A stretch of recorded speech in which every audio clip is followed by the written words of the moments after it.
meeting of the. Good evening, everybody. This is the Monday, May 22nd, 2023 Parks and Rec Commission meeting. And our fearless leader is out today, so Johnny C is going to do what I can to get this going. Do we do a call to order? Okay. We'll do a call to order. And then state the time. The time is 5:34. And can we have a roll call, please? Okay, when I say your name, please indicate if you are present. We've got Chair Alcorn excused. Commissioner Cola Donato, Present. Commissioner Crawford, Here. Commissioner Diaz, Here. Commissioner Finland, Present. Commissioner Meyer, Present, thank you. and Commissioner Moralia. Present. And we have Commissioner Spellman excused, so we have all members present with Commissioners Alcorn and Spellman excused.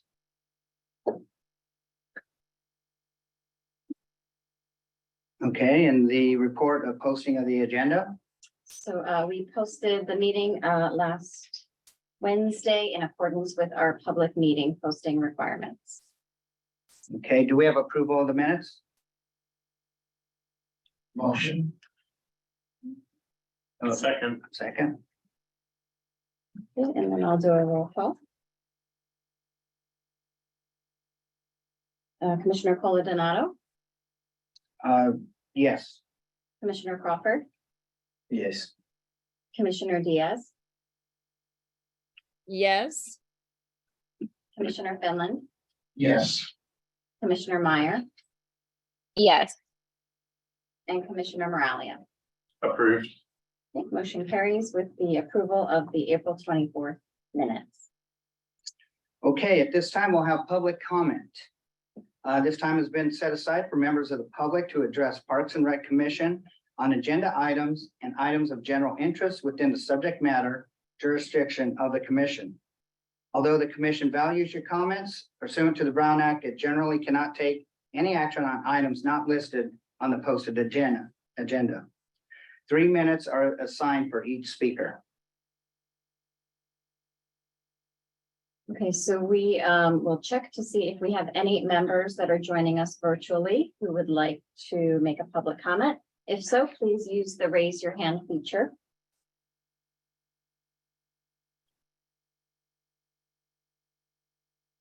Okay, it does not look like we have any virtual public comment. And then we'll just check, do we have any public comment for members in the room? Okay, we do not. Okay, we do not. Okay, director's report. Okay. So like at all meetings, I like to give you a quick overview of some of the things that the Parks and Recreation Department has done. To get started, just some items of note that recently went to council on April 27th. Council approved the contract for our drought tolerant landscape conversions for those 5 parks that you've been working on for the past several months. At that same meeting, they also approved the contract for the new playground equipment for Demuth and Victoria Parks. At the May 8th special study session, the council started looking at the budgets for all departments, including Parks and Rec for FY24 and FY25.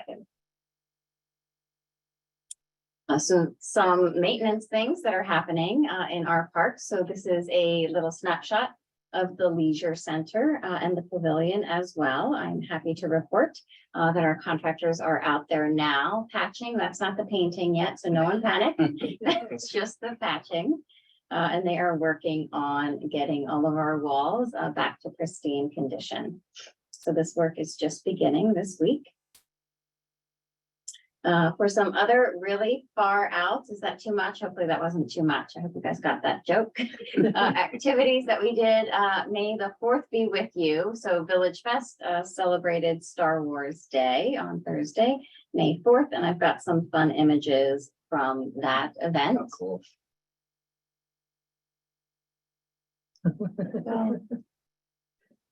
And this year, I think, was particularly exciting because May the 4th actually fell on a Thursday.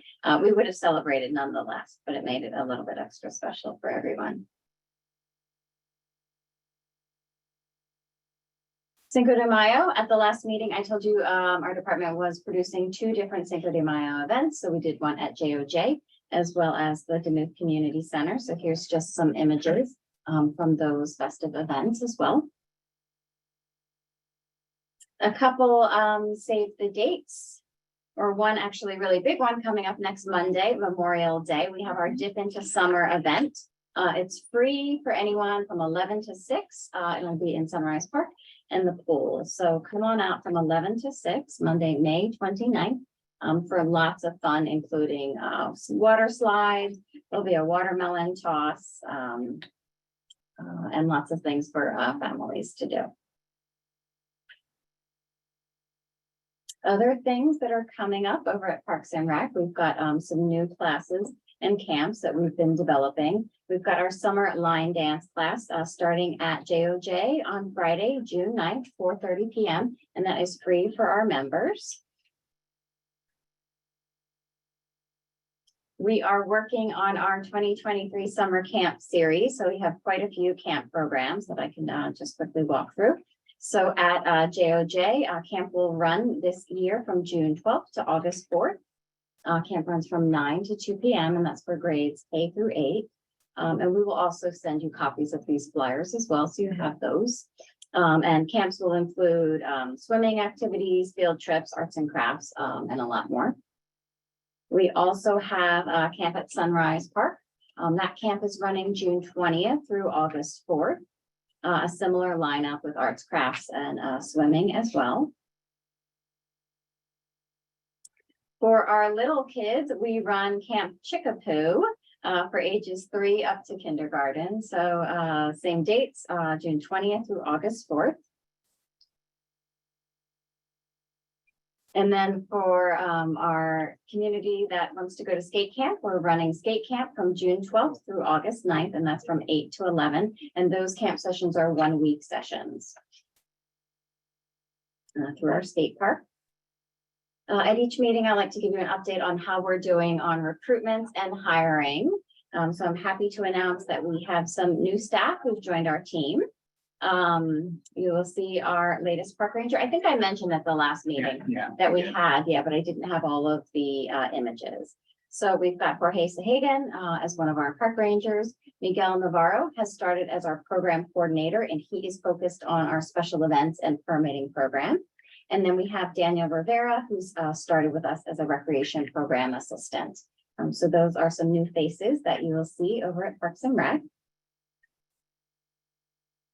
We have some open recruitments right now. So we are recruiting right now for our aquatics manager. We are also recruiting for additional lifeguards. So we had 2 lifeguards who actually resigned. So we now have additional vacancies for lifeguards. So those postings are up. So if you know anyone who's interested in being a lifeguard, please send them over to the city's website to apply. And for the recruitment this time, we're opening it up on just a rolling basis. So it doesn't have an end date. So at any time you can apply and we will start interviewing for lifeguards. We are also hiring for additional park rangers. So our plan is to have 4 park rangers, and right now we only have 2 park rangers. So we're working on getting 2 additional park rangers. We are also hiring an assistant director, and we will start the interviews for those shortly over the next couple of weeks. And we are hiring for our lifeguard trainees who are in the training process. So that was the new program that we created for those individuals who are interested in being lifeguards who may not have had the certification that they needed to apply. We are also, so to run all of those amazing camp programs, it really does take an entire community to come together. So we are also hiring our seasonal workers, our camp counselors, as well as our student volunteers. I think with these 2 numbers combined, it's like an additional, I think, 70 staff members that help us out to run all of those amazing programs. So we've got a lot of hiring underway. And that actually concludes my director's report. Just a quick question on that. What's the age is there a certain age that 18, 16? So for our student volunteers, I guess, do you know what it is? It's If they're going into high school age, they can start as actual volunteers. okay, so we're looking for, high school students for our student volunteers. And do you know on camp counselors if there is an I age? believe it's 16 is the youngest. And the camp counselor one is on our website as well, so I can look that up too to make sure that everyone has that information.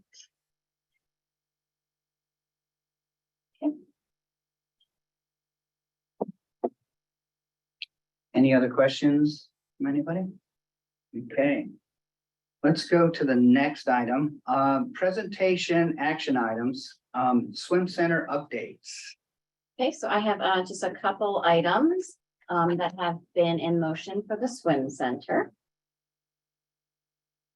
So the swim center exterior painting project has been completed. So these are just some in progress shots, and I will also show you a couple of the completed shots as well. So the swim center is looking great with its new fresh coat of paint. So you'll see the new wall there, or the freshly painted wall.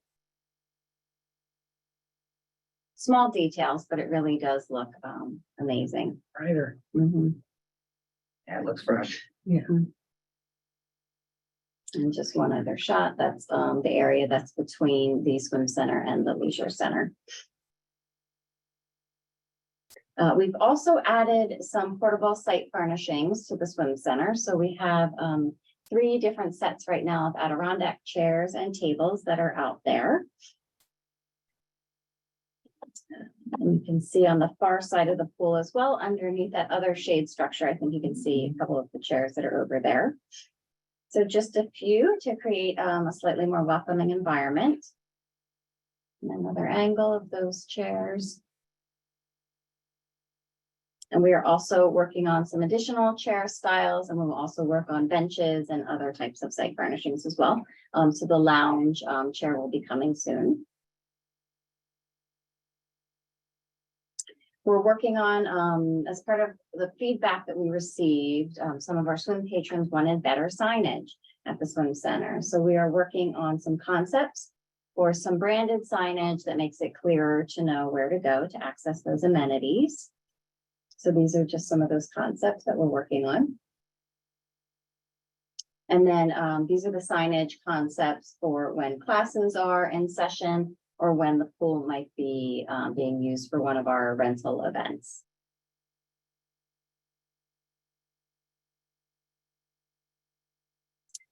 We also received a lot of feedback that the calendar for the swim center wasn't clear, and a lot of our swim patrons weren't sure which days were holidays at the swim center, because the swim center does have different holidays than the rest of the city. So we have created a new 2023 calendar of the holidays for the swim center. So as you'll see on the screen there, and we do have, I think, a posting at the front check-in area, the days that are actually holidays where we will be closed. And we do modified hours on some of the other holidays. So for instance, on Labor Day, for instance, we're open from 8 to 1. So we will get this posted on the website as well. So it is clearer for our community to know which days we're open. Staffing is obviously always really critical at the swim center. At a previous meeting, when I gave a presentation, I talked about how we staffed the swim center. So we staffed the swim center with our Parks and Rec lifeguards. So they're city employees that work for the Parks and Recreation Department. And their full-time job or part-time job is to be a lifeguard. On an as-needed basis, we do work with temporary lifeguards. So when we have our staff who may be out, then we actually work with temporary lifeguards to kind of fill in. We also have created a third strategy for making sure that we have enough lifeguards at the pool. So we now have Parks and Recreation staff members who will be getting lifeguard certification as backup. So right now, all of our Parks and Rec employees have CPR certification, for instance. So we have pulled the department to see who'd be interested in also getting lifeguard certification on those days where we may need an additional backup. And we found several staff members who are excited about getting their lifeguard certification. So we've had one staff member so far go through the training over the weekend, and I think he'll be testing tomorrow. So we'll have our first Parks and Rec staff member who's also a backup lifeguard for us. So we now have a sort of a three-part sort of strategy for keeping our staffing up to our needs at the swim center. I showed this graphic before. So this is the organizational structure that we have for the swim center. So with that new aquatic manager position that we created, we will have a better growth ladder for our lifeguard series. So someone can start as a lifeguard or a lifeguard trainee and then work their way up to a management level position in our department. And after the aquatic manager position, those employees then, might take a different position where they might be interested in managing a larger facility, like maybe one of our other community centers. So we're trying to make sure that we are retaining our existing staff and that we actually have good growth ladders for every class spec. In terms of where we're hiring right now, we sort of have our middle filled, so our aquatic supervisor and our lead lifeguard positions are filled. We are recruiting for that aquatic manager position right now, and that position actually closes, it actually just closed at 4 o'clock today for that one. So we will hopefully have our aquatic manager shortly. And then we're also right now recruiting for lifeguards or training lifeguards. Hours for the swim center. So Monday through Saturday, we're open from 7 to 3 with hours on Sunday is 8 to 3. On May 1st, I mentioned that we were going to start a new sort of hybrid strategy for reservations and drop-in swim. So we've been doing that successfully through the month of May. So right now, anytime between 7 to 11, Monday through Saturday, swim patrons can come with reservations, with advanced reservations, or they can come for just drop-in swim. So we've got lanes that are dedicated for those booked reservations, as well as lanes that are dedicated for people who don't like to make advanced reservations and just want to show up. And then on Sundays, we're still doing our same system, which is no reservations on Sundays. So we'll continue that pilot, but like I said, so far that's been working smoothly from what I've heard from our aquatic supervisor. So this visual just shows you our community outreach plan. So we have been increasing our outreach and engagement with the community to try to address some of those areas where our swim patrons and users wanted additional improvements to be made to the swim center. So back on April 11th, we had a community meeting with the city manager, and then at the April 24th Parks and Rec Commission meeting, we provided some additional updates on the swim center. On April 26th, we launched a new survey to help us prioritize the needs of the community. May 1st, we issued our new pilot reservation system, which I just spoke about. May 11th, that survey closed. And then on May 16th, we did a second community meeting with our city manager. And that brings us to May 22nd, which is today, and using this meeting as another way that we can be communicating to the community about what is happening over at the swim center.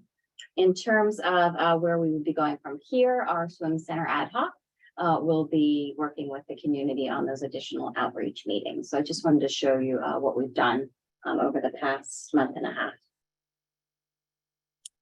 This is just a reminder about that April 11th city manager working group session that we had. This one was incredibly well attended. We really had a packed pavilion, and at this meeting, we divided the community into 4 different focus groups area to provide us significant feedback on those areas that that seem to be the largest pain points for the community. And those were some of the operations, some of the infrastructure improvements that needed to take place, of course, staffing.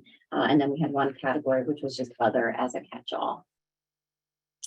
On May 16th, we did our second city manager working group session. And the format of this meeting was just a little bit different. So for this meeting, we provided some presentations. So our city manager gave an overview of the FY24, FY25 budget and how that relates to the swim center, with the request that we'll be requesting from council for an additional $750,000 to be allocated towards swim center improvements in the next fiscal year. Our assistant city manager, Teresa Galvan, gave an update on staffing for the swim center which also includes a council request that we add headcount for one additional lifeguard in FY '24. Our facilities department also gave an update on, or tried to provide some clarification too, and an update on how the facility is maintained from our janitorial and custodial agreements versus the work that our staff or our lifeguards do. Our city engineer also provided an update then on the construction projects as well as timeline. And then we broke out into different groups to go over some of those survey results. And those survey results I will quickly walk you through right now. So the survey that we launched online was really focused on, we received a significant amount of feedback at the April 11th meeting. And we needed a way to sort of work with the community to try to prioritize, well, what should we work on first? So the survey was up for about 2 weeks. We had 153 responses, and there were only 3 simple questions on the survey. Question number 1 was for our swim patrons and users to help us prioritize which items were the most important to them. And these items were identified from that April 11th meeting as the items that we heard the most. So for this question, what you would have done is you would have selected up to 5 items that you thought the city should work on first. This shows the graphic then of those priorities. And then as you can see, these 3 areas here were the ones that we received the most interest in, and I'll quickly walk you through those. The highest priority was to implement a text notification system. So because we had so many schedule changes and closures to the swim center over the past couple of months, what we really heard from the community was that we needed better ways to be communicating when the pool was going to be closed. So that text notification system was the number 1 priority. The second item that came up as a priority then was to consider extending the swim hours in the evenings. And then the third priority was to implement some sort of penalty or some sort of process for those who make reservations and then don't show up for a reservation time slot. So based on the data that we saw, those were at least the 3 areas that we've got staff working on right now with our swim center ad hoc and trying to come up with ideas to be able to implement some of those. And a little bit later in tonight's presentation, I'll talk a little bit more about the text notification system. Question number 2 was really it was a open-ended, just sort of fill in the blank question. I printed copies here in the room, and these will also be posted on the website if they're not posted there yet. But that's where we also received just additional feedback on the areas that the community wants us to continue to concentrate on as well. So that was question 2. Question 2 was optional. So we had 147 responses on that one. And that was almost everyone decided to provide some feedback on question 2. And then question 3 was super simple. We just wanted to check the format of the survey that we used to see, if that format worked. So 86% indicated that it was extremely easy, with the orange sort of pie area being the somewhat easy, and then obviously neutral. And we did have one person who indicated that it was extremely not easy. But by and large, I think the format that we used is probably a good format for implementing our surveys. Text notification system. So we've been working with our IT department to figure out a way to not have to recreate the whole wheel and to be able to quickly come up with a system that we can pilot for text notifications. So the system that we've decided to use is the same system that the community right now uses to sign up for emergencies. So it's the emergency alert system. Where you might sign up for notices about road closures, fire, police, things like that. So what we are doing is there is now a checkbox for Parks and Recreation. So this is proactive in that the user will decide whether or not they want to receive text notifications. And then at any time you can go back into your account, change your phone number. And then we would use this not to notify the community about every little thing that's happening at the swim center. We'll still use our website and signage and email to do that. But this text notification system would be used, for instance, if there was an unexpected closure to the swim center. And we're hoping that this system would decrease all those times where our community may have been coming to the center and not knowing that the facility was closed. So this is in development. We're testing it right now. And we are, I think, ready to go live on June 1st after we just work out some of the little preliminary bugs on the system. But otherwise, everything's kind of in place and we've just got our staff sort of signing up right now to test the system. And that completes the updates on the swim center. Were there any questions on swim center? I just want to let everybody know that on, next May the 31st is the first ad hoc meeting and it's at the Leisure Center at 5:30 p.m. So that's members of the community plus your commissioners. Hopefully a staff member or two will show up Yes, too. we'll be there. We will be there. And that's at 5:30. Did you say that? Perfect.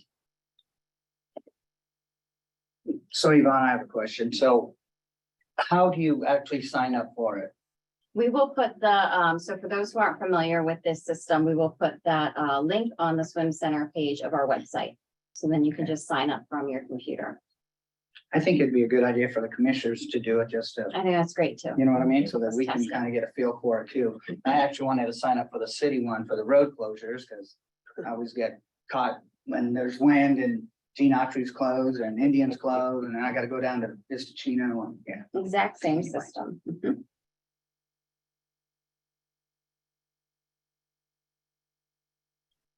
Yeah, I've got a question, with the survey.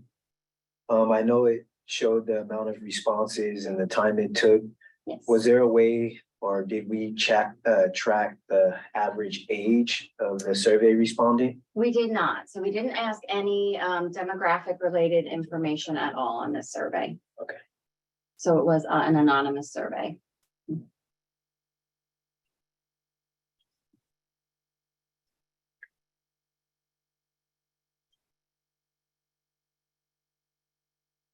Anything else on the swim center?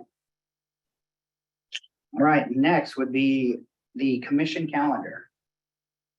Okay, so for this item, I just wanted to remind our commission about our upcoming meetings and particularly walk through our next 4 meetings, so June, July, August, and September, just so we have a bit of a roadmap of what we will be doing. So our June meeting will be on June 26th. This is our last meeting of our fiscal year. And at this meeting, we had planned to do sort of an end of year review and also request your feedback on how the year went in terms of what we accomplished. So staff right now is working on preparing that presentation.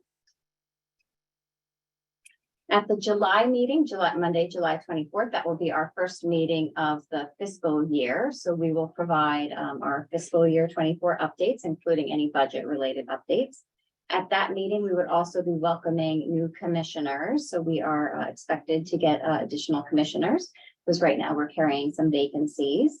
We would also plan on doing a Parks and Recreation 101. So that would be a refresher for our existing members, as well as sort of an onboarding for our new members. And at that presentation, we'll talk about the parks that we have, the services that we offer, as well as the role of the commission versus the role of the ad hocs as well. We would also have action items to select our chair for FY24, as well as select our vice chair for FY24. And then we would also have an action item to select our ad hoc groups for the year. So we would look at those existing 6 ad hocs that we have right now, and then determine which ad hocs we need moving forward, as well as which commissioners would be assigned to each. Our August meeting, we traditionally go dark in August, so we would not be having a meeting then, which means that by the time we get to September, we will be full speed ahead then. Everyone will be onboarded and we'll be ready to go with our FY24 priorities. And that was all I wanted to provide in terms of an update of our commissioner calendar. So any follow-up from the commissioners? Any questions for Yvonne? Okay. Okay, next would be the ad hoc commissioner updates. Maybe comments, but any updates on the additional or ad hoc committees? Maybe dog park? I can do dog park. There you go. So we closed the City Hall dog park for resodding. in April, and it's due to be reopened on June the 12th. Are we going to do the tennis ball giveaway on June the 12th? Okay, good. So come out to the City Hall Dog Park and get yourself a tennis ball. I drove past it on my way here tonight just to see how it looks. It looks pretty green and great right now. We'll see what happens, 5 weeks after it's opened again, right? But it looks great right now. Then we also have a small bar, the small dog park in Duluth Park, that little, can everybody see that? The little graphic there with the white, with the red around it. That's where it's located. It's if you go past the current large dog park, down that road to where it kind of ends, and then go back behind the ball fields, that's where it is. So we're just gonna be fencing it for right now. It'll be pretty bare bones, but at least it'll be a place to bring your small dogs as opposed to your large dogs. And that's in Duluth Park. And we have the shade structure for the large dog park in Duluth Park. There's a little bit of delay on getting this put in, but it should be put in around September or October. I was also there before this meeting. There were 3 people, 4 dogs there. Everybody seemed to be getting along, so I don't know. Large dog park at Duluth Park seems like a win. That's it for dog park. I got a question on the dog park, by the fields. How we doing on the netting? I know we put so that the balls wouldn't go over into, I'll check with engineering as well as the River planning team to get an update on that project.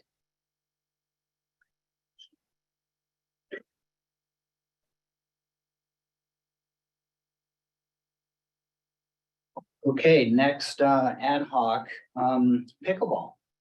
You have anything you want to talk about there, Michael? Pickleball is moving progressively and doing well. Just to let everyone know that on Wednesday, May 31st, the ad hoc committee will have a meeting at 1:30 in the afternoon. And later on the same day, we'll have the 5:30 p.m. Ad hoc committee meeting for the Swift Center. So we're going to have 2 ad hoc meetings on the same day. We're very excited because things are moving along smoothly with regards to the RFP process. And we hope that as time progresses, as we get into the mid portion of July of this year, we'll have a final determination on who the design consultant is going to be for the Duluth Park pickleball expansion. We're seeking to add 12 additional courts for that site. We have other concerns for there as well as far as landscaping issues.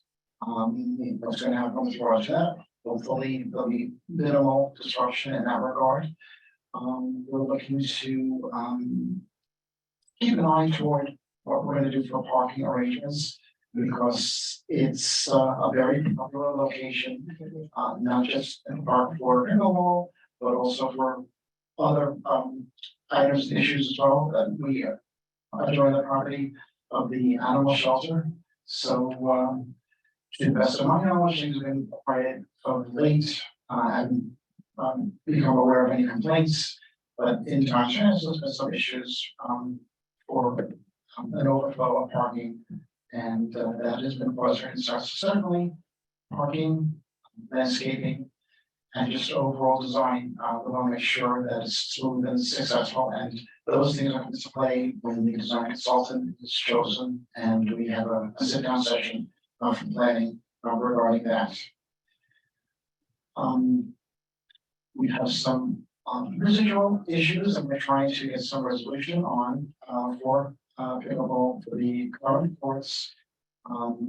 As we progress into 2023, we will have a resurfacing process, which will be going on.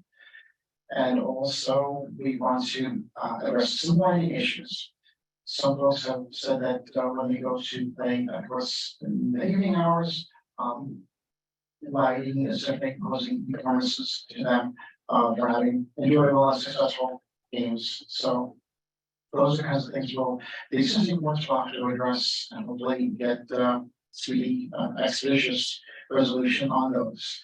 But the team, the committee's very pumped up and excited as we go forward with the planning. And we hope that will really put the city of Palm Springs on the map by the addition of these courts. Just looking long-term, we're keeping an eye toward possibility of league expansion and also maybe someday down the road. This is, I'm really talking, looking into crystal ball and speaking of futurist sense of like a special event, something along close to the caliber of what we see over in Indian Wells. So maybe on a smaller scale, but we might have again, this is a city on the map, so we might have a big event that's down the line, one step at a time, and the next big thing will be design consultant, and then after that addressing issues from existing courts, and then actually breaking ground. So they have to commend that group. They're very committed, enthusiastic. They've come to the meetings. They've kept me up to speed moment by moment on what's happening and what needs to be addressed. And we've done the rest to get quick resolution on those things. So pickleball is doing well. Great job, Michael, too. Thank you. Good job, seriously. Any questions on the pickleball? Anyone? Yeah, I've got a question about pickleball. The construction of the new courts. I know you said it's still in the design phases. Do we know where the courts will be located? That's to be decided. We have some idea of where we're thinking we'd like to. But again, we can't project on that. It's gonna be a matter of when a consultant is chosen, when we sit down with that individual, whomever that may be, and they assess the lay of the land and make a determination. So I know it's gonna sound incomplete to share with you at this point in time. It's going to be precisely where in the landscape it's gonna be set up. I'm not really certain because there's so many factors. We're gonna have minimal disruption when this process is going on. We're very excited and anticipating looking ahead to 2024 when it's done. But I don't have the answer at this point in time as far as the precise location of whatever it's situated. Yeah, probably well scenario where we can do golf course. We do have right now one existing tennis court. That's something that was put forth within the RFP that we want to maintain to have that, but again, things are subject to revision. But the folks who use the facility, who use the pickleball court at Blue, they're conveying to me and to Yvonne that the tennis court usage at this point in time is minimal. They said about 70 or 80% of the time, the singular tennis court is vacant. So those are factors we'll have to take into consideration. You know, there was a big discussion in 2019 between the pickleball devotees and the tennis devotees. And the resolution of that discussion at that point in time was that Booth Party Park would be maintained strictly as a tennis facility, that the booth would be predominantly consisting of pickleball, with the exception of one singular tennis court. Still give that where that's going to go going forward. Again, this to be decided, but it's primarily a pickleball facility.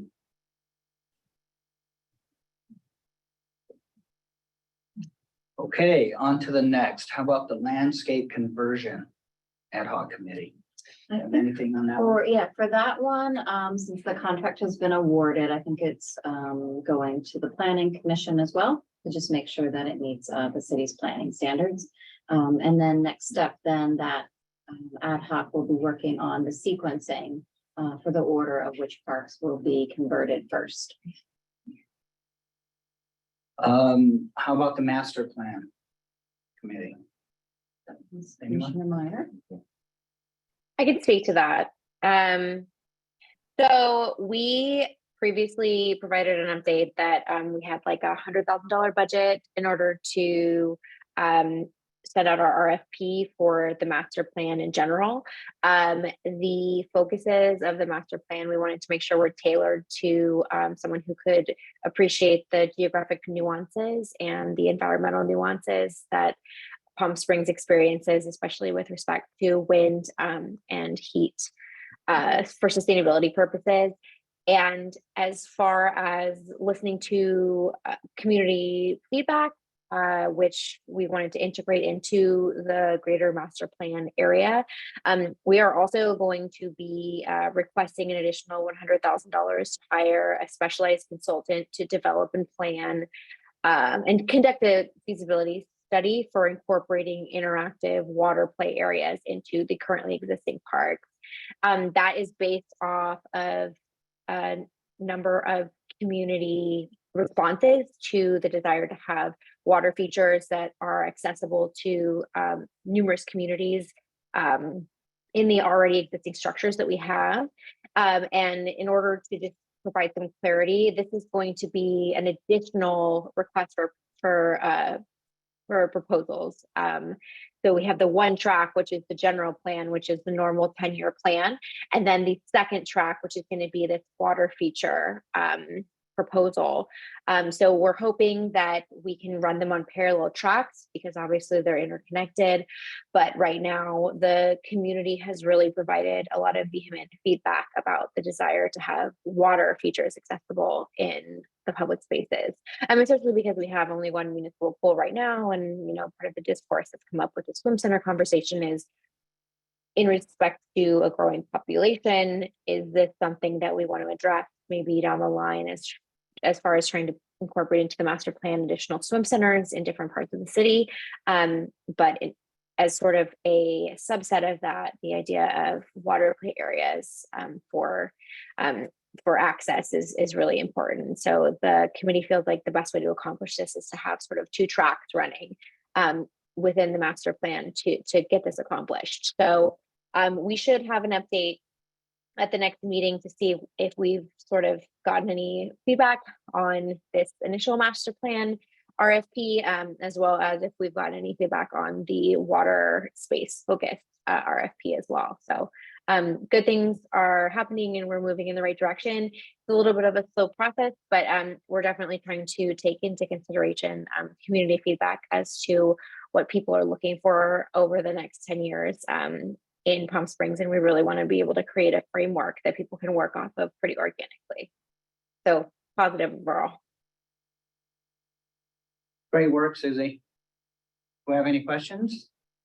Any comments for Commissioner Meyer? Okay, I know Jerry's out and I think he does the park enhancement. Is that correct? Or do you have anything for that? He does. Yvonne? They are just gonna be working on selecting the colors for the playground equipment. Will be what they're doing at their next meeting. Okay, so at this time, if we have any comments for commissioners, if you wanted, now's the time to speak your mind. This is Commissioner Meyer. I just had a quick question for Yvonne and just, I realize I'm on the swim center subcommittee, but you commented on we commented on the text message system, which I think is incredible. And I really want to applaud how sort of forward thinking that is to use the structure we have that's already available. I was curious if you could speak on the issue of expanding hours into maybe non-traditional hours. I know as it gets hotter in the summer, a lot of people prefer to be out later at night. And I know that it's probably unusual to have a municipality service open late at night, but are there other sort of challenges that are presented by a proposed sort of after hours schedule? I was just curious if we could sort of talk to the public about that, because I know it was something that came up really often on the survey. Yeah, so the swim center ad hoc will have to do a little bit more of a deep dive on it. But right now, Monday through Fridays, the pool gets used in the evening hours by our swim teams and our high school. So we would need to look at the structure of those agreements. Saturdays and Sundays in the evenings, it doesn't typically get used by those groups. It may only get used like on a Saturday if there's like a large swim meet, something like that. But can we just right now, like extend the hours of the pool without having impacts to other groups? We can't, because right now we already have groups that are using the pool until about 7. So we would have to modify agreements and really just figure out the best strategy for that. What we don't know right now from the community is it certain days of the week that they would prefer that the pool be open late hours? So I think in working together, hopefully we can come up with some sort of solution. And of course, there will be some staffing and, implications to it as well. Definitely. And obviously that brings in the idea of maybe wanting to do a pilot program or something like that. But I think that's super helpful just to know that the space is being utilized. And I think this goes towards what a lot of the people in the survey were speaking about, which is maybe there's, future interest for an additional facility, but we're trying our best to accommodate that kind of thing through the master plan. So thank you for speaking to that. Absolutely. Commissioner Finland? Yes, I just wanted to, at this point in time, convey my thanks to Yvonne, to city manager, assistant city manager, and to the Parks and Recreation sports staff. For the two endeavors that we spoke of this evening, we covered a lot of territory, but with regard to ad hocs for Zoom Center and pickleball, I just want to commend the aforementioned folks who worked very hard and tirelessly over recent months, advancing the agendas for these two entities. So I just want to convey my thanks to those folks for your help, your hard work, your consideration, your thoughtfulness, your attentiveness. Much gratitude and very much appreciated. Peter, any comments? Yeah, just wanted to let everyone know that on Saturday, June 17th, from 5 p.m. to 9 p.m., there will be a Juneteenth celebration at the James O. Jesse Desert Highland Unity Center. And this is an event that's sponsored by the city of Palm Springs. Basically what June 19th is, or Juneteenth, it represents Independence Day for African Americans. People across the country recognize and honor this day by celebrating the emancipation of people who were enslaved, and it dates back to June 19th, 1865.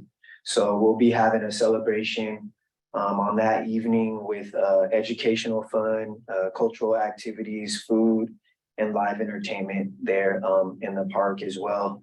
And there'll be a lot of vendor booths with different information as well. So we'd love to have all you guys come out and join in the fun if you can. And that's at the JOJ? Yep, James O. Jesse Desert Highland.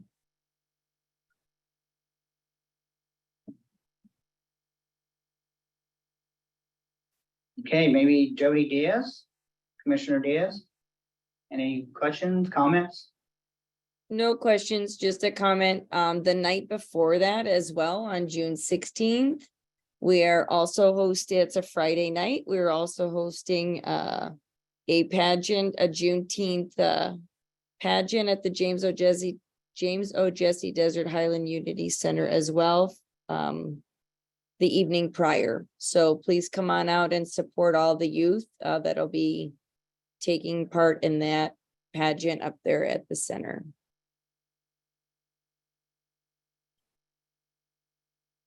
Thank you, Jody. John? Anything? I think I've spoken enough tonight. I'm good. All right. Thanks. Yeah, and just on behalf of, I'm not, and I think I can speak for the commissioners, just that the city's doing everything they can, and we're moving forward on a lot of projects that I'm not going to say we're stalled, but it's city government. Things take some time, but we're moving in the right direction. I'm a big advocate of the softball fields at DeMuth Park. I'm always talking about that. I know our lighting's coming up. the dog park's moving. I live 2 blocks from Demuth Park, so I see a lot of progress and I'm really proud of the city and the things that we are doing. It does take time. But I was on the pickleball committee in the past, and I'll tell you, that's a job. And the new swim center, I mean, kudos to you and all the hard work that the city's doing. So great job, Yvonne, Janet, Janice. Just thank you for the hard work. I think that's it, maybe? Mhm. All right, so at this time, I'd like to adjourn. The next regular meeting is gonna be June 26th at 5:30. We're gonna meet here again, correct? Same? It's beautiful. It's good to see all your faces, by the way. I kind of miss this. It's been about 3 years for me, so I love it. Love to see everybody. So I guess we will adjourn, and it is 6:24. Okay? Thank you very much. Have a good evening. You too. Okay. Thanks, everyone. Take care.